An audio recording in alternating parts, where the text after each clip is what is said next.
Personal finance के इस काफ़ी इंटरेस्टिंग वीडियो में मैं बाइंग वर्सेस रेंटिंग, यस घर खरीदना चाहिए या घर को रेंट पे लेना चाहिए, इसके बारे में डिस्कस करने वाला हूँ, जो कि मेरा काफ़ी फेवरेट सब्जेक्ट रहा है। खासकर यंगस्टरों को जिनकी आमदनी अभी अभी शुरू हुई है, उनको काफ़ी इन्फ्लुएंस करने की मैं कोशिश करता हूँ और मैं काफ़ी डिटेल्स में चर्चा करता हूँ उनके साथ कि क्या डिसीजन होना चाहिए, घर खरीदना चाहिए या घर रेंट पे लेना चाहिए। इसको मैं इस वीडियो में तथ्यों के साथ बताने वाला हूँ, तो इस वीडियो को अंत तक जरूर देखिए। मैं महेंद्र भावसार, फाइनेंशियल कंसल्टेंट और आपका दोस्त। अगर आप किसी भी मेट्रो सिटी में अगर घर खरीदते हैं, एक 2 या 3 BHK बढ़िया सी एरिया में अगर आप मेट्रो सिटी में घर खरीदते हैं, तो एक उसका लगभग 50 लाख रुपीज़, 50 लाख रुपए उसका अमाउंट जाता है। और अगर 50 लाख रुपए की पोजीशन आपके नाम पे अगर करनी है तो आपको लगभग 6% स्टैम्प ड्यूटी लगती है, जो कि होती है 50 लाख के ऊपर 3 लाख रुपए। और उसके बाद आप अंडर कंस्ट्रक्शन अगर कर लेते हो आप, तो आपको 5% GST लगती है, जो कि आपकी हो गई लगभग 2 लाख रुपए, 2 से 2.5 लाख रुपए आपको GST लगती है।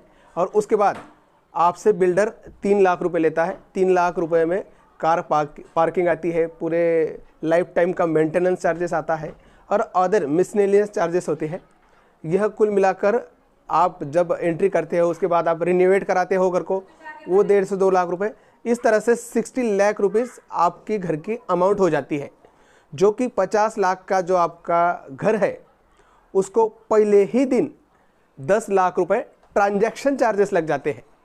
मतलब आप अज्यूम कीजिए कि आपने 50 लाख का मकान लिया और उसको आपको ट्रांजैक्शन चार्ज लग गए हैं 10 लाख रुपए। मतलब पहले ही दिन वो 20% से उसकी कीमत बढ़ गई है। अगर रियल इस्टेट के अगर रेट बढ़ रहे हैं तो नो प्रॉब्लम, इट्स ओके। लेकिन अगर रियल इस्टेट के रेट नहीं बढ़ रहे हैं, जो मैं 2012 से आज तक देखते आ रहा हूँ, जिन प्रॉपर्टियों की कीमत 50 लाख थी, उनकी लगभग 30% प्राइस कम हो गई है। अगर ऐसा है तो very very very bad problem है। तो ट्रांजैक्शन चार्ज इस तरह से बढ़ जाती है। अभी मान लो अज्यूम किया आपने कि आपने ये मकान ले लिया है, तो आपके घर की पहले ही दिन कीमत हो गई 60 लाख रुपीज़, 60 लाख रुपए। अगर आप किसी बैंक के पास जाते हो तो बैंक आपको लगभग 48 लाख रुपीज़, मतलब 48 लाख रुपए आपको लोन दे देती है और 12 लाख रुपए आपको डाउन पेमेंट करना होता है। अगर मान लो आपने पूरे 60 लाख रुपए बैंक से लोन ले लिया, अगर मान लो 12 लाख रुपए डाउन पेमेंट आप खुद भी दे रहे हो, तो उन पैसों की कुछ तो वैल्यू है, उसका कुछ तो रिटर्न आएगा। तो हम अज्यूम करते हैं कि आपने पूरे 60 लाख रुपए देकर घर को आज खरीद लिया, कॉन्ग्रेचुलेशन, बढ़िया हो गया। और उसके ऊपर अगर आप 20 साल का रिपेमेंट करते हो और अगर कैलकुलेट करते हो कि 1 लाख को लगभग 800 रुपये आपको पर मंथ इंस्टॉलमेंट देनी होती है, तो 60 लाख के अगर ऊपर हम कैलकुलेशन करते हैं तो 48,000 रुपये आपको महीने का EMI बैंक को देना है, अगर रिपेमेंट ड्यूरेशन आपने 20 साल का रखा है। तो इस केस में क्या होता है, पूरे 20 साल के लिए आपको हर महीने एक EMI देना होता है, जो 48,000 रुपये आने वाला है। और अगर आपके पास पैसे है, पैसे नहीं है, फिर भी आपको ये EMI देना है, ये आपके गले का फंदा बन जाता है। आप इससे छुटकारा नहीं पा सकते अगले 20 साल के लिए। और अगर वही घर अगर आपने रेंट के ऊपर लिया, तो आपको रेंट लगभग 10,000 रुपये पर मंथ देना पड़ेगा। मतलब जो 48,000 रुपये आप EMI भरने वाले थे, उसमें से आप 10,000 रुपये देंगे। इस केस में सिर्फ इतना होगा कि वो घर आप ऑनर नहीं होगे उसके, लेकिन आप उस घर में रह सकते हो रेंट देके।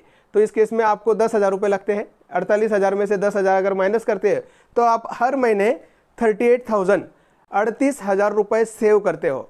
बिल्कुल सही सुना आपने कि आप 38,000 रुपये हर महीने सेव करते हो। अगर आप EMI नहीं देते हो, अगर आपकी EMI रुक जाती है, तो बैंक वाले आपके पास आएंगे, आपका सिविल खराब होगा और आपके ऊपर ट्रैप हो सकता है और आपका घर भी जा सकता है। लेकिन अगर आप रेंट के ऊपर रहते हो तो हर महीने आप एक 38,000 रुपीज़ बचाते हो और उस बचाए हुए पैसे को अगर आप किसी म्यूचुअल फंड में या किसी इंडेक्स फंड में अगर 20 साल के लिए इन्वेस्ट करते हो, जितने साल आप आपका लोन भरने वाले हो उतने ही साल अगर आप आपके बचे हुए पैसे को इन्वेस्ट करते हो तो लगभग वो पैसा हो जाता है, वो सरप्लस अमाउंट हो जाता है एक 4 करोड़ रुपए। यस, मैं आपको वापस बताता हूं। अगर आप बचे हुए 38,000 रुपए को अगर आप किसी इंडेक्स फंड में या किसी म्यूचुअल फंड में अगर आप इन्वेस्ट करते हो तो आपका 20 साल में लगभग अमाउंट हो जाता है 4 करोड़ रुपए। आपने जो घर लिया है उसका भी अगर वैल्यू 20 साल बाद अगर 4 करोड़ होना है तो जो आपने 50 लाख में घर खरीदा है उसको हर साल तकरीबन 10 से 12% ग्रोथ उसमें चाहिए, तभी उसकी कॉस्ट 4 करोड़ रुपए 20 साल बाद होगी। मतलब ये दोनों कॉस्ट न्यूट्रल होगी। करो कि आपको 20 साल बाद एक 20 से 30 लाख रुपए की आवश्यकता है, तो उस केस में आपका म्यूचुअल फंड का यूनिट पार्शियल यूनिट बेच के आप 20 लाख रुपए 2 से 3 दिन में आपके अकाउंट में आ जाएंगे। अगर उसी केस में अगर आपका अज्यूम करो कि आपका अगर घर 4 करोड़ का है और उस घर में से आपको अगर 20 लाख रुपए की इमरजेंसी आवश्यकता है तो आप उसका हॉल 70 लाख में, बेडरूम 50 लाख में या किचन 30 लाख में इस तरह से नहीं बेच सकते, क्योंकि वो बड़ी अमाउंट है 4 करोड़ रुपए और उसके कंपैरेटिवली बायर बहुत शॉर्ट होते हैं। इसलिए आपको उस केस में लिक्विडिटी नहीं मिलती है, आपको तुरंत उसके बायर न होने की वजह से लिक्विडिटी नहीं मिलती। इसलिए फिजिकल एसेट लेने की आपके करियर के शुरू में कभी भी जल्दबाजी मत कीजिए। अगर आप फिजिकल एसेट लेते हो, जैसे मकान हो गया, गाड़ी हो गई, तो वो आपकी लाइबिलिटीज बन जाती है, आप ट्रैप हो जाते हो, आप अटक जाते हो।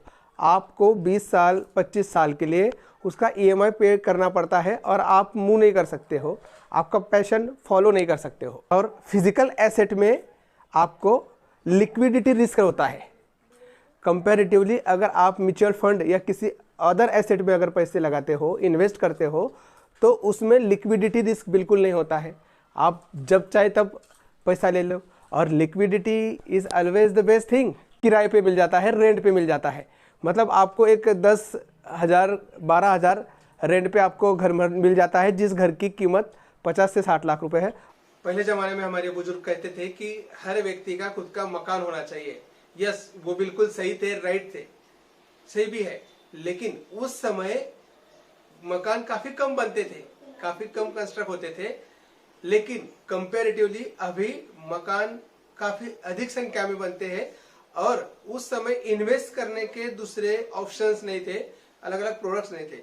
अभी इन्वेस्ट करने के काफी प्रोडक्ट मार्केट में आ गए हैं, इसलिए अभी बहुत सारे पूरे अगर इंडिया में कंस्ट्रक्शन देखें हम फ्लैट्स का, तो काफी फ्लैट्स सेल के लिए है और सप्लाई इतनी है कंपैरेटिवली बायर न होने की वजह से जो रेट है वो ग्रो नहीं हो रहे हैं।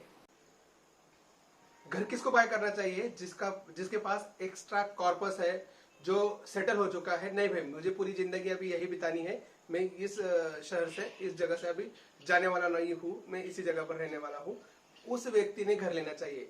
फिर भी मैं ऐसा कहूंगा कि जब तक इंडिया में होम लोन के रेट, इंटरेस्ट रेट 7 से 8% है और रेंट के जो रेट है वो होम के वैल्यू के 2 से 3% है, 1, 2 या 3% है, तब तक घर लेना बिल्कुल उचित नहीं है, बाय करना। इसके सारे रीजन में इसके पहले बता चुका हूँ, फिर भी मैं आपको रेंट पे घर लेने के लिए उसमें बेनिफिट बताता हूँ कि उसमें फ्लेक्सिबिलिटी रहती है।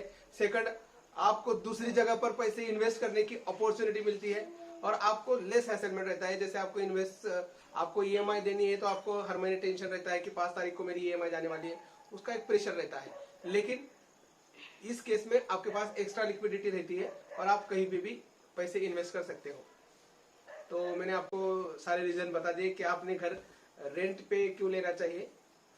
हमें जॉब के लिए अगर अच्छा ऑफर आता है तो बम्बई से दिल्ली, दिल्ली से कोलकाता, कोलकाता से हैदराबाद, हैदराबाद से बेंगलुरु, एक से दूसरी जगह पर मूव होना पड़ता है। अगर आपका रेंट का मकान है तो बोरिया बिस्तर उठाया और निकल पड़े। आप जा सकते हो एक जगह से दूसरी जगह पर, लेकिन अगर आपने घर बाय करके रखा है तो उस केस में आप बाउंड हो जाते हो, आप अटक जाते हो।